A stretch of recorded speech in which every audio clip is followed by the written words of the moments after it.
కానీ వాళ్ళని ముందుకు జరుపుతారు. BLSC ఆధ్వర్యంలో జిల్లా కోర్టు ప్రాంగణంలో అంతర్జాతీయ మహిళా దినోత్సవాన్ని జరుపుకున్నారు. ఈ సందర్భంగా న్యాయమూర్తి శివరాం ప్రసాద్ మహిళా న్యాయమూర్తులను శాలువాలతో సత్కరించి వారి సేవలను కొనియాడారు. మహిళలను గౌరవించడం మన సాంప్రదాయమని, ప్రతి ఒక్కరూ వారికి దక్కాల్సిన గౌరవం ఇవ్వాలని తెలిపారు. సమాజంలో మహిళల బాధ్యత ఎంతో ఉందన్నారు.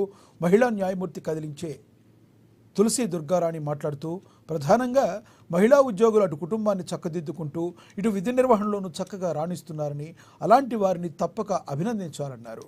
ఆఫీసులో డ్యూటీ సమయం ముగిశాక కూడా మహిళ ఇంటి వద్ద పనులు చక్కబెట్టుకోవాల్సిన అవసరం ఉంటుందన్నారు. అందుకే మహిళ బాధ్యత ఎంతో గొప్పదన్నారు.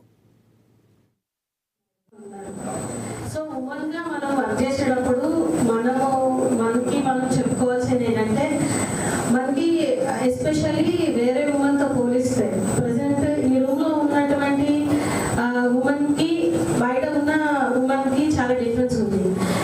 డిఫరెన్స్ ఏంటంటే, మనము ఉద్యోగాలు చేస్తూ కుటుంబాన్ని కూడా సంజాయించుకుంటున్నాం.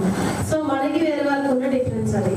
మనం రోజు పొద్దున్నే లేవాలా, వంట చేసుకోవాలా, క్యారేజీలు కట్టుకోవాలా, పిల్లల్ని సంజాయించుకోవాలా, చదివించుకోవాలా, మళ్ళీ వచ్చి ఇక్కడ ఉద్యోగం చేయాలా, ఉద్యోగంలో కూడా మంచి పెర్ఫార్మెన్స్ ఇవ్వాలా, రూల్ ఆఫ్ డౌట్ లేకుండా అందరూ వర్క్ చేయాలి, మళ్ళీ ఇంటికి వెళ్ళి సాయంత్రం మళ్ళీ ఇంటి పనులన్నీ చేసుకోవాలి కదా.